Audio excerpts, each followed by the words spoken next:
नमस्कार दोस्तों, मैं विकास शाक्या एक बार फिर से आपका स्वागत करता हूं अपने चैनल पे। और आज हम डिस्कस करने जा रहे हैं चैप्टर नंबर 16 भागवत गीता के श्लोक नंबर 5 को। 4 श्लोक हम पहले डिस्कस कर चुके हैं, आज हम 5वां श्लोक डिस्कस करेंगे। इस चैप्टर का नाम है दैवीय और आसुरी स्वभाव। इसमें भगवान कृष्ण अर्जुन को ये बता रहे हैं कि किस स्वभाव को दैवीय कहा जाता है और किस स्वभाव को आसुरी कहा जाता है। अभी तक उन्होंने पहले, दूसरे, तीसरे और चौथे श्लोक में ये बता दिया है कि किस स्वभाव को दैवीय कह सकते हैं और किस स्वभाव को आसुरी कहा जाता है। इस श्लोक में भगवान कृष्ण अर्जुन को, जो कि अब इस चिंता में आ गया है कि मैं दैवीय स्वभाव में हूं या आसुरी स्वभाव में हूं, उसको ये समझाने के लिए कि तुम आसुरी स्वभाव के नहीं हो, तुम दैवीय स्वभाव के हो, इसलिए उन्होंने ये श्लोक उससे कहा है और उसके माध्यम से हमसे भी कहा है। ठीक है, क्या कहा है? दैवी संपद विमोक्षाय निबंधाय आसुरी मता मां शुचः संपदम दैवी मभिजातो वसि पांडव। इस श्लोक में भगवान कृष्ण ये कह रहे हैं कि जो दिव्य गुण हैं, जो ऑस्पिशियस क्वालिटीज हैं किसी भी आदमी की, वो मोक्ष के अनुकूल हैं। ठीक है, जो दिव्य क्वालिटीज हैं वो मोक्ष के अनुकूल हैं। दिव्य क्वालिटीज कौन सी हैं? सहिष्णुता, परोपकार, अहिंसा, ये सारी चीजें जो पहले, दूसरे, तीसरे श्लोक में जो मैंने वीडियो बनाया है, पहला वीडियो बनाया है इस प्लेलिस्ट का चैप्टर 16 के, उसमें सारे के सारे गुण बताए गए हैं। 24 गुण कुल मिला के बताए गए हैं। अहिंसा, सहिष्णुता, ज्ञान प्राप्त करने की इच्छा रखना, ये सारी चीजें दैवीय गुण बताए गए हैं। और आसुरी गुण कौन से बताए गए हैं? दूसरों से घृणा करना, दूसरों से नफरत करना, ठीक है, क्रोध में रहना, बदले की भावना होना, ये सारी चीजें आसुरी गुणों में बताई गई हैं, जो चौथे श्लोक में बताई गई थी। और जो व्यक्ति आसुरी गुणों वाला होता है वो दूसरों से ईर्ष्या रखता है, वो हमेशा कड़े शब्द बोलता है, दूसरों को चुभने वाले शब्द बोलता है। भले ही वो आदमी पूजा पाठ का दिखावा क्यों ना करता हो, लेकिन उसके अंदर अगर ईर्ष्या है, द्वेष है, तो उसके स्वभाव में नजर आ जाएगा कि इसका स्वभाव दैवीय नहीं है, इसका स्वभाव अहंकारी है। और अहंकार से दूर रहने को भागवत गीता ने सबसे बड़ी प्रायोरिटी दी है, सबसे बड़ी प्राथमिकता दी है कि स्वयं को अहंकार से दूर रखने के प्रयास करो, अहंकारी मत बनो। कैसे मत बनो? उसकी कोई जो है तरीके जो होते हैं, चाहे वो आपके अलग अलग पद्धतियां बताई गई हैं, कुछ प्रैक्टिसेस बताई गई हैं, दान करना, ये सारी चीजें, और दूसरों का भला करना, कुछ काम ऐसे करना जिसके बदले कुछ पाने की इच्छा ना हो, ये सारी प्रैक्टिसेस इसीलिए बताई गई हैं ताकि आपके अंदर ये गुण विकसित हों कि कुछ काम ऐसे भी किए जाते हैं जिसके बदले हमें कुछ नहीं मिलता, समाज को कुछ मिलता है, लेकिन उसके बदले हमें संतोष प्राप्त होता है कि आज हमने कुछ अच्छा किया। तो वो सारे गुण दैवीय गुणों में गिने जाते हैं, दिव्य गुणों में गिने जाते हैं। वो सारे गुण मोक्ष के अनुकूल हैं। मोक्ष के अनुकूल कैसे हैं? क्योंकि कोई भी आदमी, जो हमारा शरीर होता है, उसके ये 5 कोश होते हैं, जो मैं बहुत पहले से बताता आ रहा हूं और हर बार इन दोनों फिगर्स को सामने रखता हूं। तो इसमें जो सबसे बाहर का कोश है वो अन्नमय कोश है, यानी हमारा जो बाहर का शरीर है, जो कि अनाज के खाने से मजबूत होता है, उसे अन्नमय कोश कहते हैं। उसके बाद आपका प्राणमय और मनोमय कोश होता है। यहां से सारा खेल शुरू होता है मनोमय कोश से। तो मनोमय कोश में क्या होता है? मनोमय कोश किससे रिएक्ट करता है?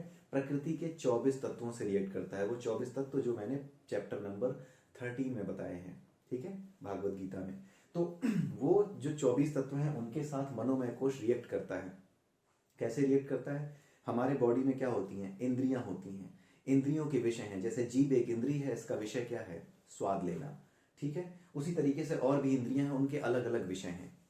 हमारा जो मन है वो हमेशा इंद्रिय विषयों की तरफ भागता है। इंद्रिय विषय यानी हमारा मन इंद्रियों की तुष्टि नहीं करता, इंद्रिय विषयों की तुष्टि चाहता है। इंद्रिय विषय यानी हमारा मन जीभ को खुश नहीं करना चाहता, हमारा मन स्वाद लेना चाहता है, स्वाद की तुष्टि चाहता है। यानी हमारा जो मन है वो वासनाओं की ओर भागता है। जब मन वासनाओं की ओर भागता है, उससे जुड़ जाता है, उनसे अटैच हो जाता है, ठीक है, और वो चीज नहीं मिलती तो उसको क्रोध आता है। क्रोध क्यों आता है? अहंकार का प्रतीक है क्रोध, कि मुझे ये चीज कैसे नहीं मिली, मैं तो इसका अधिकारी था। तुम कैसे अधिकारी थे? ये तुमने कैसे तय कर लिया कि मैं इस चीज को पाने का अधिकारी था और नहीं मिली तो मैं तो पूरी दुनिया में आग लगा दूंगा। ये तुम कौन हो तय करने वाले? इसी अहंकार की वजह से मनोमय कोश क्या होता है, उसमें हम इम्प्रिंट्स बनाते चले जाते हैं।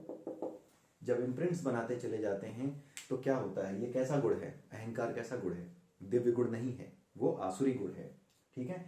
दूसरों से ईर्ष्या करना। ईर्ष्या कब होगी?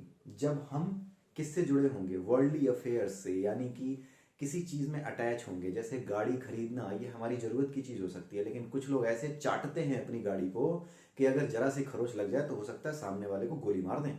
तो ऐसे लोग क्या करते हैं, ये दूसरों के प्रति उदार नहीं होते। ये आसुरी गुण है, अहंकार होना कि मेरी गाड़ी, अटैच होना, अटैचमेंट यानी मोह होना। मोह भी एक प्रकार का आसुरी गुण है। मोह ही आसुरी गुण है। मोह ही सबसे बड़ा असुर है इस संसार का।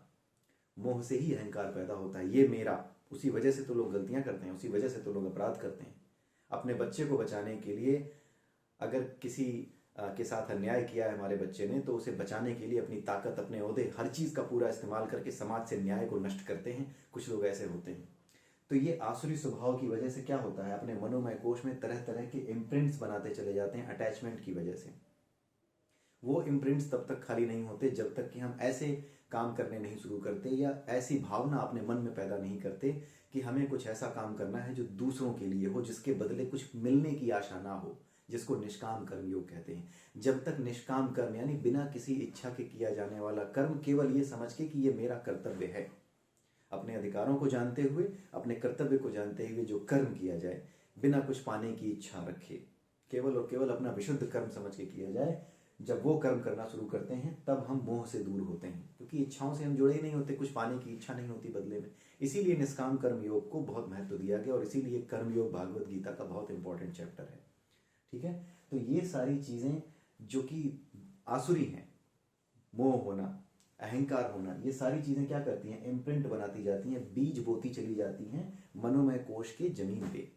ठीक है, और जैसे ही सही मौका मिलता है वैसे ही इस जमीन से जिस तरह का बीज होता है उसी तरह का फल बाहर आ जाता है। जैसे अगर आपके अंदर अहंकार है, ठीक है, समय पे क्या हुआ, कुछ समय बाद क्या हुआ कि आपके जो घर था, गाड़ी था, सब नीलाम हो गया। ठीक है, सब कुछ खत्म हो गया।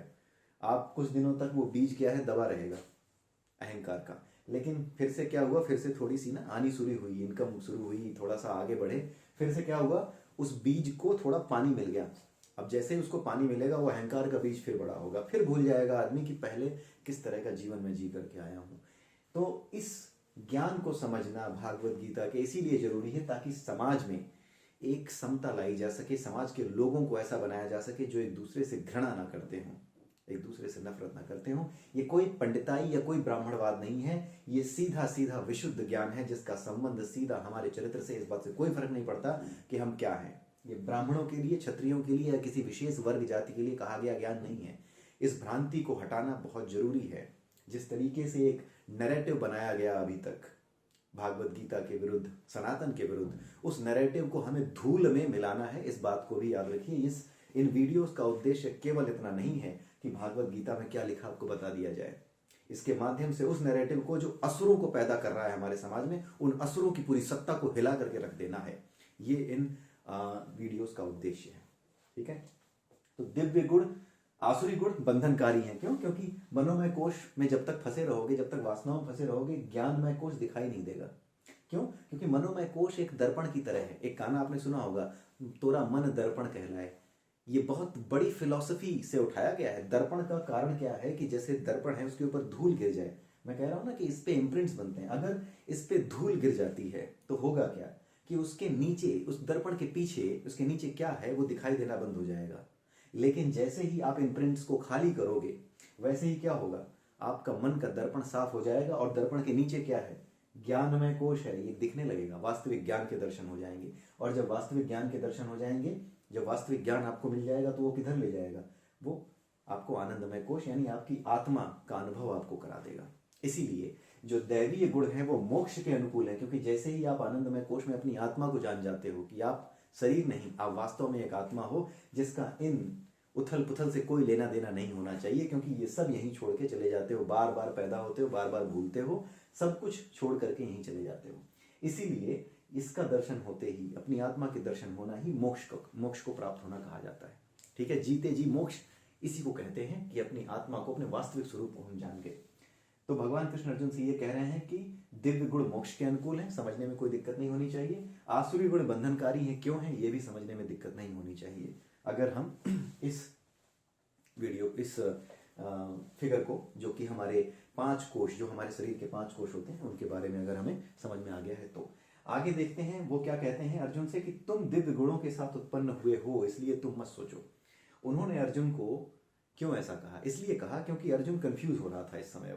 अब उसको लग रहा था कि दैवी और आसुरी गुणों की बात की जा रही है, मैं भी अपने कर्तव्य से भाग रहा हूं, कहीं मैं भी तो आसुरी नहीं हूं। लेकिन कृष्ण ने उससे कहा कि नहीं, आप आसुरी नहीं हो।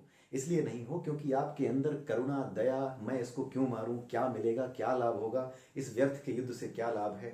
वास्तव में देखा जाए तो ये उसी व्यक्ति के अंदर आ सकता है जिसके साथ इतना बुरा किया फिर भी वो ऐसा सोच रहा है कि हाँ, मैं अपने भाई को क्यों मारूं, मैं माफ क्यों ना कर दूं इसे। तो ये सब जो गुण हैं ये उसके दैवीय गुण थे। लेकिन साथ में ये भी महाभारत का उद्देश्य था। इस महाभारत का उद्देश्य ये था कि समाज को ये समझाया जाए कि सबसे बड़ी चीज न्याय है। अपने भाई, अपने रिश्तेदार और अपने किसी रिलेटिव, कोई खास आदमी की वजह से आप समाज के उस वर्ग के साथ, उन लोगों के साथ कभी अन्याय नहीं कर सकते जिन्हें न्याय की उम्मीद आपसे है। आप एक आईएएस ऑफिसर हो, आपका बेटा किसी की बेटी का बलात्कार कर आए तो आपको अपने बेटे को बचाना नहीं है। ये महाभारत की शिक्षा है। ये इनडायरेक्ट वे में शिक्षा यही है कि तुम्हारा हो चाहे किसी का हो, तुम्हारा भी बेटा क्यों ना हो, अगर वो अधर्म कर रहा है, अन्याय कर रहा है, समाज से न्याय को समाप्त कर देगा। तुम्हारा जो सपोर्ट उसको है वो समाज में न्याय के चलन को खत्म कर देगा। तो ऐसे चलन को ही खत्म कर देना चाहिए। ऐसे लोगों को ही नष्ट कर दो जो कि इस तरह की चीजों को बढ़ावा दे रहे हैं। ठीक है, इसीलिए भगवान कृष्ण ने कहा कि बाकी गुण जो तुम्हारे हैं, जो तुम सोच रहे हो, वो नाटक नहीं है कि मेरे भाई को छोड़ दूं या क्यों मारूं। ये वास्तव में तुम्हारे हृदय में जो करुणा का भाव है उसकी वजह से तुम्हारे अंदर ऐसा है कि क्यों ना मैं माफ कर दूं, क्यों मारूं अपने दादा को, क्यों मारूं। ये सारी चीजें दैवीय गुणों के अंतर्गत आती हैं। लेकिन अभी वास्तविक कर्तव्य तुम्हारा अपनी रिश्तेदारी निभाना नहीं है। वास्तविक कर्तव्य है धर्म की स्थापना करना, न्याय की स्थापना करना। इसीलिए तुम चिंता मत करो कि तुम अपना कर्तव्य से भागना चाह रहे हो तो तुम आसुरी हो, ऐसा नहीं है। तुम कर्तव्य से सिर्फ इसलिए भाग रहे हो क्योंकि मोह का पर्दा पड़ा हुआ है। उस मोह की वजह से अर्जुन को यह अहंकार है कि मुझे जो ज्ञान है वो वास्तविक है और मैं जो कह रहा हूं वो बिल्कुल सही है, मुझे नहीं मारना चाहिए। इसीलिए भगवान कृष्ण अर्जुन से कह रहे हैं कि तुम दिव्य गुणों के साथ उत्पन्न हुए हो, इसलिए सोचो मत। तो ये इसका मतलब है। इसी के साथ इस वीडियो को मैं खत्म करता हूं, ज्यादा बड़ा नहीं कर सकता। अगला वीडियो अगले श्लोक के साथ मैं फिर आऊंगा, वर्ष नंबर 6 में। तब तक के लिए नमस्कार।